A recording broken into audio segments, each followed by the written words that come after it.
ሰላም የሃዊ ቤተሰቦች እንዴት ናችሁ? ሰላም ናችሁ? እኔ በጣም ደህና ነኝ፣ እግዚአብሔር ይመስገን። ማቲ ሃዊቱ አከም ጅርታን ነጋ ኬሰን አኒ ነጋ ኮቲ ገለታ ወቅዩ ሀረስ አኩመ ቤተን ቪዲዮ አዲሲዳን ዱፌን ጅራ ጀልቀበረቲ ቪዲዮን ከነ ደጌፈዳቲ ወሊት ዴቢና መጀመሪያ ይሄን ቪዲዮ አዳምጡና ወደ ቀጣይ ቪዲዮ እንሄዳለን። ተመሳሳይ ጾታ ጋብቻን የሚደግፉ እጆች ምን አይነት ትውልድ እያፈራን ያለ? እንዴት ነው ይሄንን ነገር እንደ መወያያ የምናነሳው? ይሄ እኮ የስጋና የነፍስ ጉዳይ ነው። ሁላችንም እኮ ቤታችን እስኪመጣ መጠበቅ የለም። ጀግንነታችን ይሄንን ማስቆም። አባቶቻችን አሳልፈው አልሰጡም። ብዙ መስዋዕትነትን ከፍለዋል። እኛ ደግሞ ትውልድን የመጠበቅ ኃላፊነት አለብን። ከዚህ የባሰ ምንም አይመጣም። እቺ ቀላል የሰፋጣ ሀገር አይደለችም ማንም ይቀልድባት።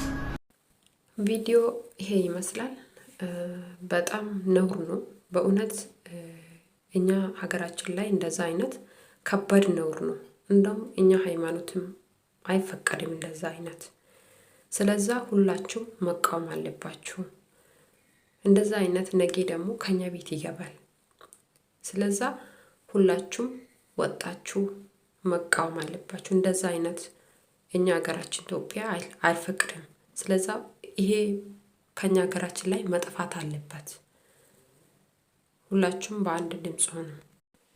ከናፊዩ ሁንዲ ኬኛዩ ቶኩታኔ አፋን ቶኮን ዱበኔ harka tokko ol kaasnee wantoota kana balaaleffachuu qabna. Biyya keenyarraa wantoonni akkana baduu qaba. Kan har'a Finfinnee seenee kun immoo boru mana kiyyaa fi mana keessan seenaa jechuudha. Kunis safuudha. Aadaa kam keessatti iyyuu safuudha. Aadaa biyya biraa nu hordofuu hin dandeenyu. Biyya keenya irratti aadaa keenyan bullaa, amantaa keenyan bulla malee aadaa namaatiin hin bullu. Kanaaf warroonni biyya namaatirraa wantoota hin taane baratanii aadaa biyya sanii biyya keenyatti fiduudhaaf yaalan biyyi keenya immoo hin eeyyamtu, hin fudhattu. Amantaan kamiyyuu hin eeyyamu, amantaan kamiyyuu wanna akkanaa ofitti hin fudhatu. Maaliif kunis safuudha. Dubartiin tokko akkamiin dubartii tokkotti heerumti? Akkasuma dhiirri tokko akkamiin dhiira tokkotti heeruma? Jarri akkasiin dhufan kuni warroota addunyaa kanarraa dhaloota balleessuu dhufanidha. Maaliif yoo jettan shamarri takka gaafa shamara takkatti heerumtu dhalli hin argamu. Dhaloonni addunyaa kanarratti dhalatan xiqqaachaa deema. Akkasuma akkamiin dubartiin takka dubartiitti heerumti? Kuni naurii guddaadha. Haasa'utti iyyuu nama qaanfachiisa, nama saalfachiisa. Akkasuma dhiirri tokko dhiiratti heerumuu jechuun nauriidha. Akka biyya keenyatti jechuudha. Akka biyya namaatitti hin beeknu. Nuti immoo kan bullu jireenya biyya namaa keessas jiraannu aadaa biyya keenya, seera biyya keenyatiin malee seera biyya keenyaa cabsinee aadaa namaa barannee aadaa nama biyya keenya keessatti galchuu gonkumaa hin qabnu. Yoo galchines immoo dhaloonni balaaleffachuu qaba. Wantoota akkanaa jechuudha. Akkasuma abbootiin amantaa wantoota akkasii balaaleffachuu qaban. Boru obboleettiin kee ishee xiqqoon mana barnootaa dhaqxee galuuf bara sodaachisaa keessa jira. Hiriyaadha jettee dubartii wajjin deemuuf bara safuun bade keessa jira. Kanaaf wantoota akkanaa balaaleffachuu qabna. Biyya keenya keessatti yeroo ammaa kana waa baay'eetu gala, waa baay'ee dhageenya. Bara abbaan ilmoo ofii kaade, bara obboleessa obboleettii ofii gane keessa jira. Waa baay'ee miidiyaa kanarratti argaa oolla. Garuu dubbachuudhaafuu nama saalfachiisa. Dhugaa dubbachuu taanaan jechuudha. Haalli biyya keenya keessa jiru dubbachumaaf iyyuu nama saalfachiisa. Yaa ta'uti garuu haga danda'ametti immoo keessatti iyyuu kan amma dubartiif dubartiin akka wal fuutu, dhiirriif dhiirri akka wal fuudhu kun kan dhufe kun immoo seerumayyuu adda. Wantoota duraarraa isa bushaa adda ta'edha. Dhugaa baay'ee ulfaataa. Waaqayyo laphee isaaniif haa kennu. Nama ta'ee kan hin dogoggorre hin jiru. Garuu kun immoo siruma dogongora ajaa'ibaati kan isaan dogongoranii tarii viidiyoo wayii argitanii turtan ta'a TikTok irratti viidiyoo baay'ee ija namaatitti hin tolle. Andaa'um isayyuu obboleeyyanii mantaadha argitan ta'a viidiyoo sanii ija qabatanii akkamiin miidiyaa irra ba'anii akka isaan dubbatan argitanii jirtan. Jaalala Waaqayyoo nu barsiiseedhaan. Waaqayyo jaalala seeraan nu barsiise malee dubartiif dubartiin jaalala walii qabaadhaa wal fuudhaa jedhee bakkee itti nu barsiise tokko hin jiru. Quraanarraas taanaan macaafarraas taanaan jechuudha. Kanaafiyyuu jaalala daangaa hin qabne wantoota safuu nurraa hin eegamne aadaa biyya namaaf hinnee biyya keenyatti galchuu hin qabne. Nuti osoo zarii haga 7 lakkoofne maatiin keenya heerumaa jiru nuti heerumaa jirru akkamiin wanti safuu hin qabne obboleettiin takka amantaa taatee dhalattee wal fuuti dubartiif dubartiin akkamitti wal fuuti akkasuma dhiirriif dhiirri maal gochuufi dhala argachuuf immoo akka fakkii wallaaluuf immoo diraamadha kun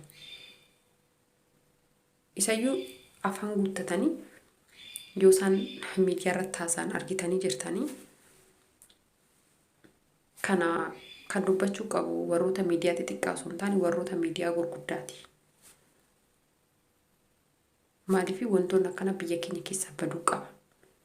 Miidiyaa bichaa osoo hin taane warroonni biyyaarree waan kana sirriitti irra dhaabbatanii abbootiin amantaa abbootiin gadaa aadaa Oromoo keessa hundi aadaan kamiyyuu kan eeyyamu hin jiru. Itoophiyaa irratti wanti akkana dhufe kan jedhuani ergan dhaladhee amma kana ga'e dhiyoo kana dhaga'e jechuudha. Miidiyoo marti isa amma deemaa jiru kanadha kan dhaga'e. Kana duraanii wantoota akkana dhaga'e hin beeku. Wantoonni na dhaga'e waa'ee abbaa intalaa obbolaa akkasii kana dhaga'an ture. Isaaniyyuu obboleessi obboleetti abbaan ilmoo miidiyaa YouTube irratti argitanii turtan natti fakkaata. Ani miidiyaa garaagaraatti irratti arge. Inni sunis safuudha jennee osoo isatti dubbannu kan caalummoo dhufe jechuudha. Akkasuma miidiyaa kanarratti ijoolleen keenyas gaafa warroota akkasii kana argitan jala deemtanii fooloo gootanii hin jajjabeessinaa. Namoonni balaleeffadhaa wantoota akkasii biyya keenya irraa baduu qaba gaafa jedhan isin jala deemtanii peejiin isaanirra gaafa gubate fooloo gootanii guddistan. Maaliif waree jaalanna waan ta'eef jechuudha. Viidiyoo tokko asirratti nan galcha hin laaltan jechuudha. Warroonni hin balaleeffanna jedhanii piroofaayilii kaayyatanii fooloo godhanii isaan jala ta'anii liiv isaanii hordofanii jiran. Warroonni akkanaa kun dhuguma balaleeffachaa jiru. Eeyyen dhugaadha. Garuu dhugummaa isaanii mirkaneessuudhaaf fooloo ofiirraa kaafatanii jara kana jechuudha. Jala ta'anii dhaggeeffachuu dhiisanii akkaawuntii isaanii irratti gubsiisanii miidiyaa kanarraa balleessu. Sababni isaas warroonni kun miidiyaa kanarratti guddatanii yoo beekamtii argatan karaa miidiyaa kanaatiin ijoollee baay'ee jireenya isaanii galaafachuu danda'an. Ijoollee baay'een miidiyaa kanarratti wallaalleeti kan deemaa jiru jechuudha. Yoo namni uffata addisii biti akkasaatti uffata binnaa yoo namni istaayilii qayyare akkasaa godhannaa. Kanaaf shamarran keenya hambara kanaa immoo rabbiin karaarraan oofe waan ta'eef isaanirraa barnoota baratanii dhaloota balleessuu danda'u. Kanaafiyyuu warroota akkasii kana fooloo gootanii guddisoo osoo hin taane peejii isaanii irratti gubdanii akka peejii kanarraa badan goosisuudha. Akkasuma gootan malee isin peejii guddistanii fi jala teechanii garuu immoo hin balaleeffanna waan akkanaa jechuun isinirraan eegamu. Waan fokkuudhas. Warroonni fooloo gootanii keessatti jala teessanii hin balaleeffanna jettan ani bakka keessan hin qaanfadhe. Silaayyuu hin balaleeffattan wanta akkasii dhaga'uu hin feetan inni liivirra taa'ee jechuudha.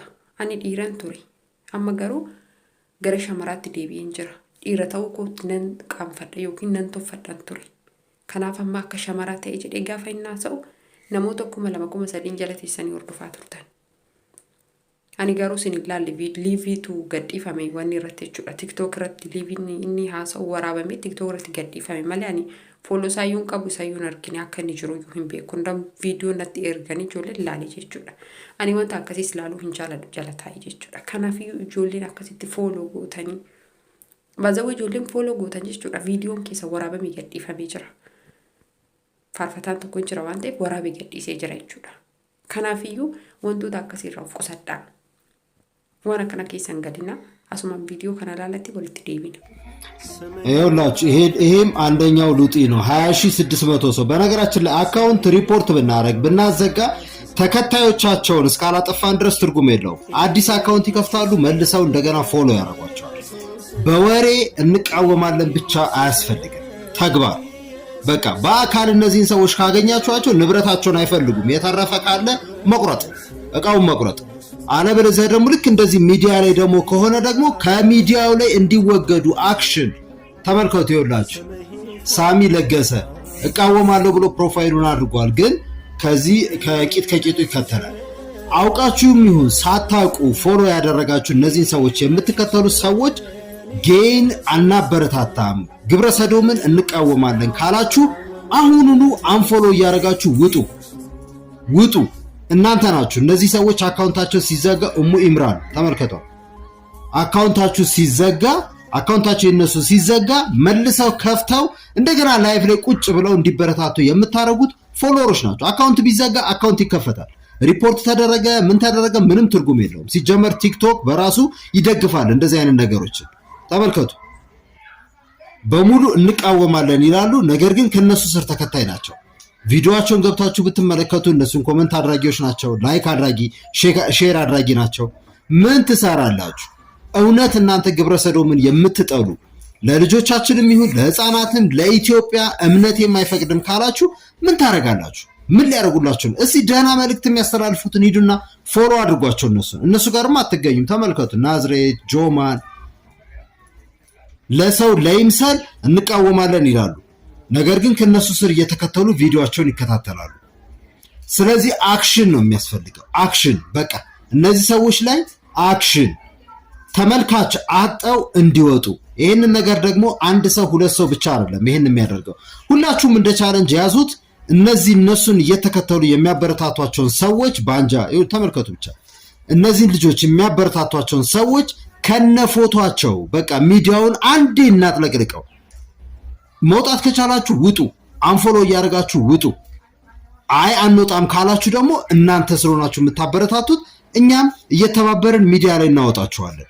ችግር የለውም ብናገኛችሁ እኮ ጥሩ ነበር አሁን እንደዚህ በተለይ ደግሞ ይሄ ስዕል አድኖ ምናምን ያደረግሽ ለይስሙላ የመዘምራን የቤተክርስቲያን መዝሙር ምናምን በሙሉ እኮ ናቸው ይላችሁ አንቃወማለን እናንተና አንቺን እንደው በአካል ባገኝሽ ይሄ ፕሮፋይልሽን መቀየር አይደለም ስልክሽን ወይ እዛው ሰብሯለሁ ወይ አንቺን ራስሽን ቂስሽን ወይ ቦጭቆ ለነሱ መሸጥ ነው አትረቡማ አታስፈልጉ ከተቃወማችሁ ተቃውማችኋል አክሽን ነው ወሬ ምላስ ብቻ አያስፈልግም ውጡ ከነዚህ ቤት መመልከት አያስፈልግም ከናካቴው ሼር ማድረግ አያስፈልግም ዱዌት ማድረግ አያስፈልግም እስቲች ያረጋችሁ ዛጋ ማዛመጥ አያስፈልግም እነሱ በራሳቸው ከበቂ በላይ ነፍ ናቸው ፎሎ ለማድረግም ኢትዮጵያ ላይ ጫና ለመጫን ይሄው ተመልከቷቸው እንግዲህ እነዚህ ሁሉ ወረኛ ውሸታም አሽቃባጭ አንደ አበሻ እንደን የሚያሽቃብጥ የለም አሽቃባጭ እቃወማለሁ ይያሉ ነገር ግን ከነሱ ስር እየተከታተሉ የሚፖስቱ ናቸው ሼር አድርጉ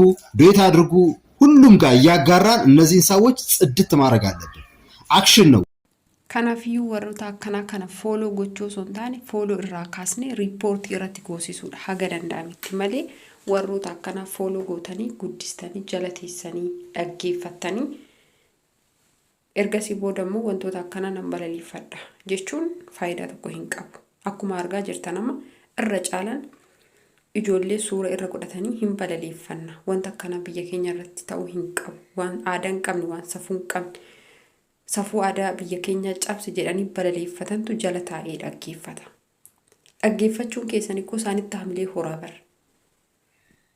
isini ko jabaadha jettanii jalateessanii asii booda immoo hin balaleeffanna jettan balaleeffannaan akkasii hin jiru kanaafiyyu hundi keessaniyyuu fooloo keessan irraa kaafattanii jarroonni kun gaafa kophaa isaanii ta'an gaafa nama isaan dhaggeeffatu dhaban isaan iyyuu qaanfatanii biyya keenya irraa badanii jechuudha.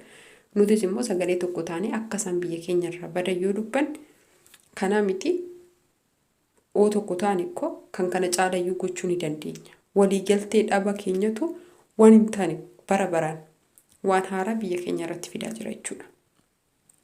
Kanaaf iyyuu wantoota akkana immoo biyya keenya irraa dhaabuun dirqama. ስለዛ ሁላችሁም ፎሎ እንዳታርጉ እንደዛ አይነት ማለት ነው። ሪፖርት ማድረግ አለብን። የዛሬ ቪዲዮ ይሄ ይመስላል።